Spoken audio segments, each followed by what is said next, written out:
cuts to the budget. There's a whole bunch of stuff that's happening with the Department of Education federally. Pennsylvania gets a lot of money from the federal government for their own education. We were just talking about it could be about $1.6 billion. As superintendent, how do you feel about that? So for us, this could be devastating. The very first thing is that I think of is our cafeteria and our food service. All this is funded through federal programs. So the very first thing that impacts a student is if they're coming in hungry for them to learn. The next thing that I could think of is our at-risk students are all supported by what they call title programs or federal programs. That's primarily Title I. This is an intervention program for both math and reading for students that are at risk. They're not quite at the cusp of where they need to be from a grade level performance. But to have these funds cut really jeopardizes our ability to provide those intervention services to those young at-risk students. The special education piece, that's our students with disabilities. These are systematic and legal issues that we are bound to support students to the best of their ability, providing resources and accommodations throughout the course of their day so they could have equal opportunity as everybody else that is without a disability. So for us, we would have to make significant financial changes in order to support those students. So the only way that could happen is other programs we need to really take a hard look at. Right now, we feel at the Hanover Area School District, it's been a pretty robust program. We were able to bring physical education back. We're teaching Spanish, English, or Spanish language to our kindergarten through second grade students. So when you start taking a look at things that we were able to do in the past, that when you're talking over $1 billion of cuts from this federal level, just into Pennsylvania alone, it feels that we need to brace for impact as to what we're going to be able to offer our Hanover area Hawkeyes next year. Gotcha. I mean, first thing you said that it's devastating, right? I mean, and given what you had also said, I mean, you guys have been building into a program to get to the level that you're at right now. All of that potentially to come crashing down with this going through. Just, do you almost feel like all the work that you've been able to do to achieve what you've achieved so far is just being undone right now? So for right now, that's a primary concern, that all of that hard work and the 6 years that I have been able to work with this administration and staff is in jeopardy. So the last 5 years have been building towards career pathways. That is a big push for our students that are not college bound. And we have made some pretty nice networks and robust programming for students to leave our school district with both dual certifications. They're walking away with a high school diploma and another certification to go into the workforce. I've noticed that some of these federal cuts are for financial support of students that are looking to go into the workforce, into a certificated program, or even into college for that matter. So when you start taking a look at us building a base for them to go into a certificated program, all these things may go away. So if it stops at the end of Hanover Area School District because no funding, it almost makes you think about what's the purpose. So for us, it is rather devastating because a strategic plan that we have in place never anticipated something like this. Gotcha. Now you spoke about children, not the cafeteria food being federally funded, and then Title I. You spoke about special education also, but I wanted to hone in on that, given that we're going to be talking to some special education teachers. Actually, before we get into that, do you know by any chance how much money federally you guys get just in this district off the top of your head? Or like a ballpark estimate of what that could be? It's millions. So there are a variety of funds that we get from the federal level. So they all come in different silos, but it's in the tune, I'm going to say, between $9 and $10 million. I'd like to be able to verify that, but I know that when the 2020 census came in, and the demographics and the dynamics of our population had changed, and the poverty levels went through the roof. When the poverty levels rose significantly, the funding from the federal government then adapts to the need of your community. So what we did was, when we had results that showed that we had a impoverished community, then at that point we need to have the resources to accommodate the needs of families, from the basic needs of their life all the way to those deficiencies because of lack of resources. So we did receive a significant bump in those federal funds, which was a pleasure to the district, because we had been dealing with that between 2010 and 2020, trying to get those resources, but didn't actually have the data to support it. Then once we had it, we were able to get the money to support those needs. So devastating all around, from the students that need it, from coming from a low socioeconomic standpoint, to our students with disabilities. Gotcha. Now, on the note of students with disabilities, what does the money that you guys get federally for those students with disabilities go towards? Like, how does it help them kind of enrich their education? So there's a variety we get a variety of services, from transportation to their services when it comes to behavioral health, to providing a support network within the building, whether it's an aide, a one-on-one aide, or it's a support network to get them to and from. The transportation is also involved with that too. And then a portion of our teacher salaries. So we're able to get more staff. We're able to provide that support network that surrounds that kid and insulates that student with enriched needs and fulfillment. All of that, if that's not going to be funded, we're going to have to try to figure out how we're going to be able to do that. We do have about 26 or 27% of our population are diagnosed with a disability of some sort. So when you're talking of over a quarter of 2,300 kids, you could start seeing the financial impact that can have. Or on the Board of Directors of Education, or Board of Education? Yes, I sit on the Council for Basic Education under now Governor Shapiro on the Pennsylvania Board of Education. Gotcha. And you guys had was it a special meeting, or was it already a planned meeting that you just happened to happen right after this announcement?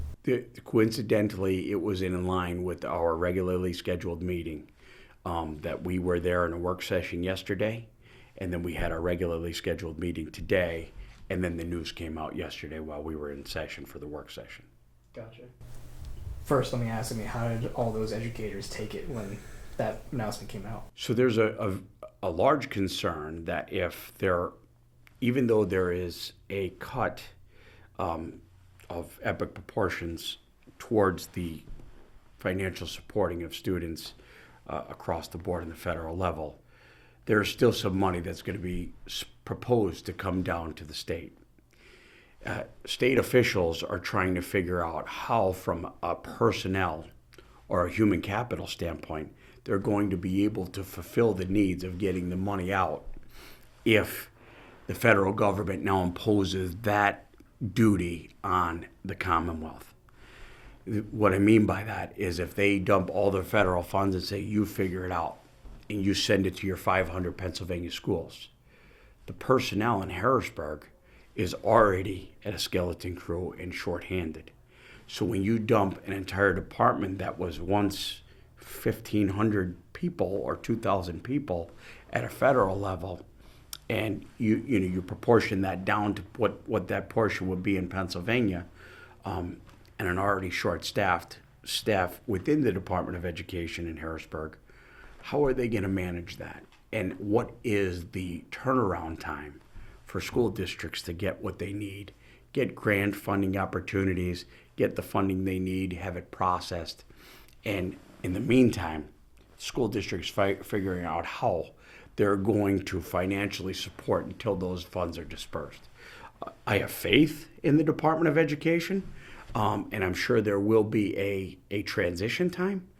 But when you start thinking about the logistics of an entire department that supported the entire country, being dismantled down and put it back on the state, it concerns educators like myself because time is always a factor with anything coming out of the state capitol, let alone when you double or possibly triple their output.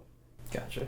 So just to quickly summarize, the concern is that, I guess the main concern isn't that, we would not have that money at all, but if the money that was given to us that we currently have right now was, I guess, supposed to be dispersed and organized by this limited staff in Harrisburg, logistically, the ability for them to do that is not even going to come close to the federal ability to do that. Correct, but let me just clarify. There was one piece that I didn't maybe communicate well was I still believe there's going to be funds that are going to come in and be the responsibility of the Commonwealth. But I don't know if it's going to be at the magnitude if these cuts do in fact happen. There's over $1 billion of reduction towards education. Still, whatever's left to disperse is still going to be too much, if that makes any sense. Gotcha. So cuts, whatever money we do get is going to be a fraction of what we already had, and then that fraction itself is too hard to disperse. Exactly. Gotcha. Okay. Precisely. So in today's meeting, I'm assuming educators probably brought up what this announcement means with Shapiro and kind of the state government. I mean, what was the state government's response to kind of what's going on here? So the state's government, the response was cautious. So what I mean by that it's cautious is that there's not clear direction coming out of D.C. So anything would have been speculation. In addition to that, there's also a legal concern as to whether the executive branch of the president's office does have the legal right to supersede Congress in eliminating that department. So it was a hurry up and wait and see approach. That was the tone within the room today because they're not quite certain that it's legal right now at this point. But there has been a series of events that have happened since January that didn't appear that they were the best practice, so to speak, and they still went forward with them.